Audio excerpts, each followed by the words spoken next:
Hello friends, स्वागत है आपके अपने यूट्यूब चैनल टेक वाला गोविंद में। दोस्तों, आज के इस वीडियो में हम आपको वंशावली प्रमाण पत्र हेतु आवेदन पत्र को आज हम आपको भरना सिखाएंगे। इसको स्टेप बाय स्टेप कैसे आप आसानी से भर सकते हैं। तो दोस्तों, आपको वीडियो में लास्ट तक बने रहना है। और वीडियो में आगे बढ़ने से पहले आपसे एक छोटी सी रिक्वेस्ट है कि अगर आप हमारे यूट्यूब चैनल पर अगर नए नए आए हैं तो प्लीज़ इस चैनल को सब्सक्राइब कर लीजिएगा और बेल आइकन ऑन कर लीजिएगा। ठीक है फ्रेंड्स, क्योंकि ज़मीन से रिलेटेड हर छोटी बड़ी न्यूज़ हम आपके लिए लाते रहते हैं और लाते रहेंगे। इसीलिए हम आपको बोलते हैं आप मेरे चैनल को सब्सक्राइब कर लीजिए, बेल आइकन ऑन कर लीजिए। तो चलिए हम आपको इसको स्टेप बाय स्टेप भरना आपको बताते हैं कैसे भरा जाएगा। सबसे पहले आपको एक बॉल पेन ले लेना है। उसके बाद देखिए यहाँ पे सेवा में लिखा हुआ है, उसके जस्ट नीचे माननीय सरपंच महोदय ग्राम कचहरी। आपका ग्राम कचहरी कहाँ पे है? मेरा हाजीपुर में, तो मैं यहाँ पे हाजीपुर भर दूंगा। उसके बाद द्वारा, उसके बाद पंचायत सचिव महोदय ग्राम पंचायत राज, जो मेरा खानपुर पकड़ी है तो मैं खानपुर पकड़ी लिख दूंगा। ग्राम पंचायत राज खानपुर पकड़ी, फिर से प्रखंड लिख देना है आपका जहाँ भी प्रखंड हो। प्रखंड लिखने के बाद आपको जिला लिख देना है, कहाँ पे आपका जिला है। उसके बाद यहाँ पे विषय लिखा हुआ है, तो इसका मतलब है कि विषय मतलब कि किस चीज़ के लिए बन रहा है। तो विषय वंशावली प्रमाण पत्र निर्गत करने के संबंध में, यानी कि वंशावली बनाने के संबंध में ये जो आवेदन फॉर्म आपको भरने को मिला है ये भर रहे हैं। तो ये वंशावली बनाने के लिए आपको भरा जा रहा है। ठीक है, उपयुक्त विषय के संबंध में कहना पड़ रहा है कि मैं शपथ करता, आपको अपना नाम लिख लेना है। उसके बाद आपको पिता पति माता जो भी है, अगर आप मर्द है तो अपने पिता का नाम लिखेंगे, औरत है तो पति का नाम लिखेंगे। ठीक है, उसके बाद यहाँ पे वार्ड संख्या, ग्राम आपको कहाँ पे है गाँव, उसके बाद पोस्ट, उसके बाद थाना, उसके बाद पंचायत, प्रखंड, उसके बाद जिला का कहाँ आपका जिला है, उसका स्थायी निवासी है। मुझे डैश कार्य हेतु, तो यहाँ में आपको लिखना है मुझे वंशावली में जमीन के बंटवारा में वंशावली, ठीक है, जमीन बंटवारा कार्य हेतु वंशावली पत्र की आवश्यकता है। तो यहाँ पे आप जमीन बंटवारा लिख दीजिएगा। उसके बाद परिवार का वंशावली आपको किस प्रकार बनाना है। देखिए इसमें आपको परिवार का वंशावली बनाना है, तो किस प्रकार बनाना है देखिए मैं आपको बताता हूँ। तो वंशावली होगा, देखिए कुछ इस प्रकार आपका वंशावली होगा, पारिवारिक वंशावली। मान लीजिए आपका जो जमीन है वो आपके दादा परदादा जो भी है, राजेश कुमार जैसे उनके दादा परदादा हुए, उनके नाम पे जमीन है। तो आप इस प्रकार आप बना सकते हैं। यहाँ पे आपको अपने बहन, बुआ, बेटी जो भी है उनका नाम आपको देना अनिवार्य है। अगर वो ज़मीन में हिस्सेदारी नहीं लेते हैं तो आप एक कोर्ट से एनओसी बनवा के उनको वहाँ पे साबित कर सकते हैं कि मैं इस ज़मीन के लिए हकदार नहीं हूँ, मेरा ज़मीन का हकदार मेरे भाई। ठीक है, ऐसे करना है। देखिए ऐसे पहले आपको यहाँ पे सभी का बहन बेटी जो भी है उनका नाम आपको लिखना होगा, जैसे यहाँ लिखा हुआ है। ठीक है, उस प्रकार लिख लेना है, उसी प्रकार वंशावली बनता है। तो इस प्रकार दर्शा देना है। उसके बाद फिर से आपको हम अगला स्टेप भरने को बताते हैं। देखिए यहाँ आपको लिखना होगा आवेदक या आवेदिका का हस्ताक्षर, यहाँ पे हस्ताक्षर है जिनके नाम से ये जो वंशावली बन रहा है उनका नाम का या हस्ताक्षर। ठीक है, उसके बाद दूरभाषा संख्या यानी कि मोबाइल नंबर आपको लिख लेना है जिसपे आपसे कांटेक्ट हो सके। शपथ पत्र पे देखिए आपको वही नाम वगैरह लिख लेना है,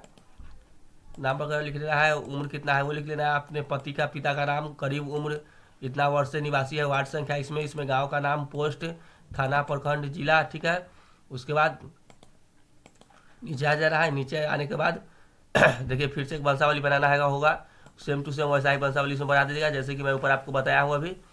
तो वैसे ही बना सकते हैं।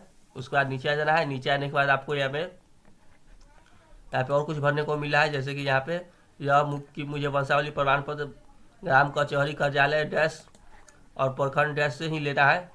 तो प्रखंड आपका जहाँ पे उससे लेना है। ठीक है, ग्राम कचहरी जो भी है वहाँ से आप इसमें जगह का नाम भरिएगा, इसमें प्रखंड का नाम भरिएगा। ठीक है, उसके बाद इसमें लिखा है यह कि इस शपथ पत्र का सारा बयान सही है। इस बयान में अगर कोई त्रुटि पाया जाता है उसका आप कार्रवाई आप पे किया जाएगा, उसका उत्तरदायी आप खुद होंगे। ठीक है, उसके बाद शपथकर्ता का हस्ताक्षर। उसके बाद फिर से नीचे आ जाना है। नीचे आने के बाद अगला फॉर्म आपको भरने का बताते हैं। इसमें आपको गवाह का ब्यौरा देना है। गवाह का ब्यौरा किस प्रकार देना है नीचे बताते हैं। सबसे पहले आप आवेदक आवेदिका का नाम लिख देना है। ठीक है, उसके बाद पिता पति वार्ड ग्राम, आपको ये सब लिखने के बाद नीचे आ जाना है। नीचे आने के बाद आपको यहाँ पे 4 गवाह का नाम वगैरह लगेगा। देखिए 4 गवाह है तो फर्स्ट गवाह का इसमें नाम लगेगा, सेकेंड गवाह मतलब इसमें जो कॉलम बना हुआ है इसमें नाम लिख दीजिएगा, इसमें क्रम संख्या लिख दीजिएगा 1 2 3 4। ठीक है, उसके बाद उनके गवाह का पिता या पति जो भी औरत है तो पति का नाम, मर्द है तो उनके पिता का नाम।